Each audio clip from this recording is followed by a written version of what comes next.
अच्छा ऐसा धोखा हमारे साथ किया, भोगोगे तुम। ये जो निकलता है ना भोगोगे, ये अकाट्य होता है। क्योंकि किसी का भी हृदय, मान लो किसी भी जीव जंतु को आप कष्ट दें और उसका हृदय आह भर जाए, तो वो आह वज्र की लेखे तुम्हें भोगना पड़ेगा। वो आह किसी की ना लेना जिंदगी। कोई ऐसा कोई आह भर करके कह दिया तुम समर्थ हो, हम तो कुछ कर नहीं सकते, वो अंदर से दुखी, फिर तुम्हारी सामर्थ्य काम नहीं करेगी, मिट्टी में मिला देगी। ऐसा नहीं कि आप जो कर रहे हैं कोई देख नहीं रहा, कोई हिसाब किताब नहीं, जो कर रहे हैं अवश्य में भोक्तव्यम, बहुत सावधान।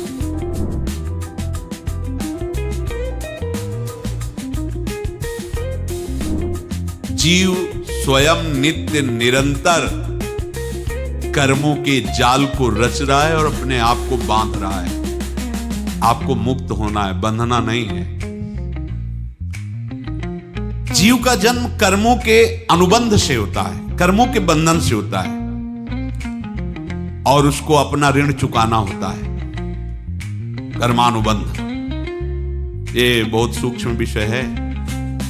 जैसे आप जिस परिवार में जन्म लिए हैं, तो उस परिवार के लोगों से आपका ऋण है, इसलिए उसी परिवार में आप आए हैं। और ऋणानुबंध, उसको बिना चुकाए या बिना वसूल किए आप वहां से जाएंगे नहीं।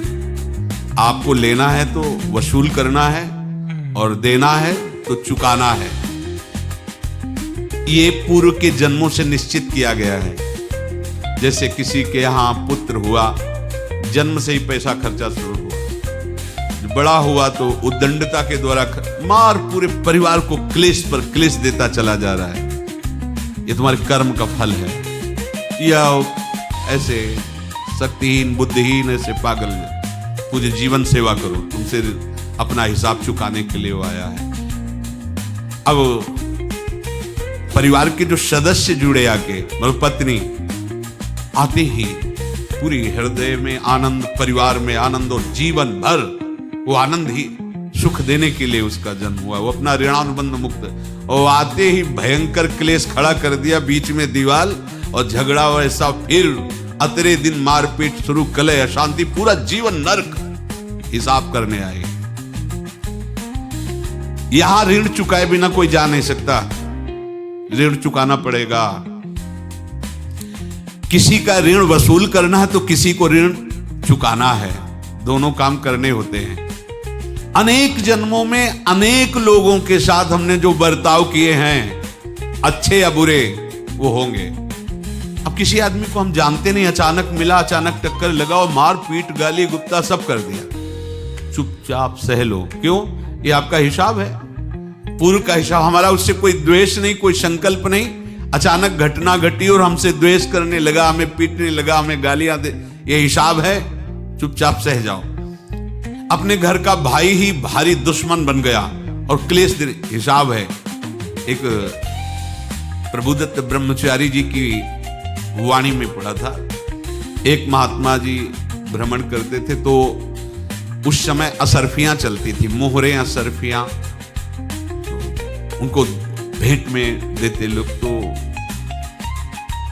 या तो ठाकुर सेवा में लगे तत्काल, या संत सेवा में तत्काल लगे, उसका संग्रह करके डोलना ये ठीक नहीं है बैरागी के लिए, सिद्धांत में ये ठीक है। तो जब 2, 4, 6, 8 ऐसे मोहरे हुई, तो उन्होंने विचार किया कि और भ्रमण करके जब काफी मोहरे हो जाएंगी तो प्रयागराज में जब कुंभ पड़ता है, एक बार पूरे सब अखाड़े के संतों को, अलग अलग संप्रदाय सब संतों को बुलाएंगे और सबको खुआएंगे। अब साधु है तो यही विचार करेगा, और क्या विचार करेगा। तो उन्होंने ऐसे डंडा बनवाया, बेंत, जो ऊपर से चूड़ीदार और भीतर पोला, और मोहरे उसमें डालते गए। और भ्रमण, जहां जहां श्रद्धालु भगत थे सबके यहां जाना और इच्छा रखना कि एक मोहर तो दे दे दक्षिणा में। कामना कोई भी हो वो बांधती ही है, ध्यान रखना। इसीलिए प्रभु जो चाहे वो करे, अपनी चाह नहीं रखनी चाहिए, अपनी चाह प्रभु की चाह में मिला देनी चाहिए। धीरे धीरे वो छड़ी भर गई। भ्रमण करने वाले महात्मा चूड़ी लगाई, इंतजार करते रहे। जब प्रयाग का कुंभ पड़ा तो चले। तो रास्ते में एक गांव में पूछा जाता है, जैसे कहीं रुको कि कोई श्रद्धालु ऐसा है जो संत सेवी है। तो कुछ लोगों ने बताया, हाँ एक परिवार है बहुत संत सेवी है और आपको मिलाते हैं उनसे। आइए महाराज। घर में रुका, खूब अच्छा हलवा पूड़ी पवाया और जो घर के मालिक थे चरण दबाए।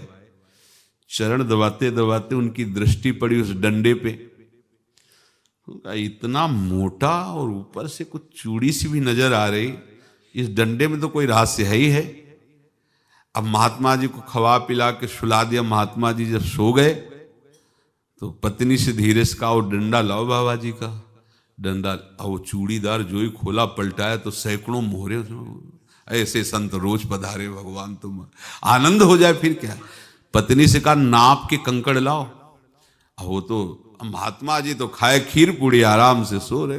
रात में पूरी प्लानिंग करके उसमें कंकड़ भर के चूड़ी लगाकर सिराने रख दिया, सारी मोहरें हटा ली।